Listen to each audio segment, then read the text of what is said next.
Good morning friends. I am doctor Rajesh Sangani, Sangani hospital, Keshod. મિત્રો, આપણે ઘણા બધા યંગ કાર્ડિયાક ડેથ એટલે કે જે હાર્ટના કારણે યંગ ડેથ થતા હોય છે એ જોયા છે.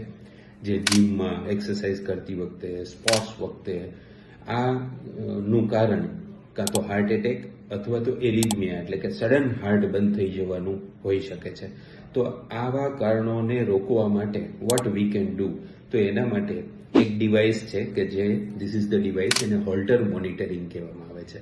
આ ડિવાઇસ રિસન્ટલી અમે લઈને આવ્યા છીએ. તો સામાન્ય નજીવા ખર્ચમાં એક રિપોર્ટ થઈ શકે જેનાથી સ્ક્રીન કરી શકાય કે કયા કયા કેસમાં આવું હાર્ટ બંધ થઈ શકે. તો એનો આપણે આ રિપોર્ટ કરીને જોઈ શકીએ અને આપણને ખબર પડે કે આ કેસમાં હાર્ટ બંધ થઈ જવાની, સડન કાર્ડિયાક ડેથ થવાની શક્યતા છે.